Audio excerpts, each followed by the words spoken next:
আমাদের এই দাবি আদায়ের লক্ষ্যে আমি এখন আপনাদের সামনে ঘোষণা করছি। 5ই সেপ্টেম্বর ঢাকা থেকে চট্টগ্রামের পথে লং মার্চ। আমরা পরিষ্কার বলে দিচ্ছি, এই লং মার্চ জনগণের দাবি আদায়ের জন্যে।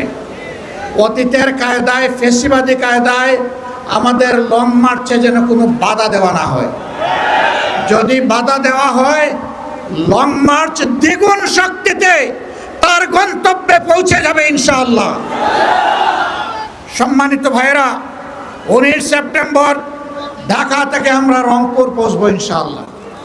রাস্তায় অনেকগুলা সভা হবে, জনগণের মনের কথা শুনবো, আমাদের কথাগুলা জনগণকে বলবো। এইভাবে বাংলাদেশের জনগণকে পরবর্তী বড় আন্দোলনের জন্য আমরা তৈরি করতে চাই ইনশাআল্লাহ। 10 অক্টোবর শনিবার ঢাকা থেকে খুলনা, খুলনা থেকে যশোর, কুষ্টিয়া হয়ে ইনশাআল্লাহ আবার আমরা ঢাকায় ফিরব। একই লং মার্চ। 24 অক্টোবর শনিবার ঢাকা থেকে সিলেটে রেলপথ যাত্রা হবে, মার্চ হবে। কেন রেলপথ? কেন সব জায়গায় সড়ক পথ, এখানে আবার রেলপথ কি জন্য? যেহেতু জামাতে ইসলামের আমিরের বাড়ি সিলেটে, এই জন্য, তাই না? জি না, এটার জন্য না। সিলেটের রাস্তাতে এখন আর কোনো মানুষ চলাচলের কোনো ব্যবস্থা নেই। শত শত গাড়ি যখন সিলেটের পথে রওনা করবে, জনগণের চরম ভোগান্তি হবে। এইটা বিবেচনায় নিয়েই আমরা রেলপথটাকে বেছে নিয়েছি। তারপরে 14 নভেম্বর 2016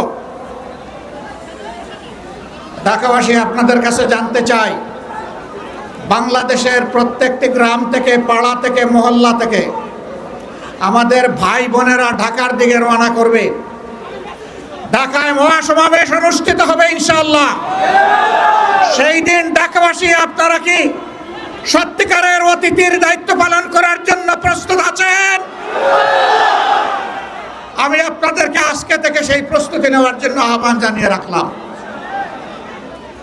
এখন আমাদের দাবিগুলা সচিবালয়ের কানে পৌঁছানোর জন্য, সংশ্লিষ্ট মন্ত্রীদের কানে পৌঁছানোর জন্য এখন আমাদের অবস্থান ধর্মঘট থেকে, কর্মসূচি থেকে সচিবালয়ের দিকে আমরা যাব। এই সচিবালয় কোনো দলের নয়। এই সচিবালয়ের প্রত্যেকটি ইট, বালু, পাথর, নুড়ি, মিস্ত্রির হাত, রড, সিমেন্ট সবগুলো এইগুলো এই দেশের জনগণের সম্পত্তি।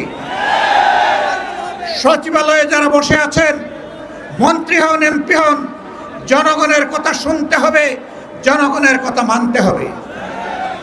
আজকের মতো আমাদের দাবি খুবই অল্প। আমার চুলায় গ্যাস চাই, আমার মাকে আর কান্নাবেন না, ঘরে ঘরে বিদ্যুৎ চাই, সংসদের ভিতরে আর মিথ্যা বিবৃতি দিবেন না, খাবার জন্য বিশুদ্ধ পানি চাই, আমাদের যানবাহনের জন্য পর্যাপ্ত গ্যাস চাই। ইতিমধ্যে এলপিজির দাম বাড়িয়েছেন, প্রত্যাহার করুন, প্রত্যাহার করুন। না করলে আমরা সংশ্লিষ্ট দপ্তর ঘেরাও করতে বাধ্য হব। আর দাম বাড়ানোর দিকে হাত বাড়াবেন না। গ্যাসের দাম বাড়ানোর পায়তারা করছেন, আমরা বুঝতে পারছি। সংকট তৈরি করার পরবর্তী পদক্ষেপ হচ্ছে দাম বাড়ানো। আমরা তা হতে দেব না ইনশাআল্লাহ। আপনারা তৈরি আছেন তো? তৈরি থাকবেন।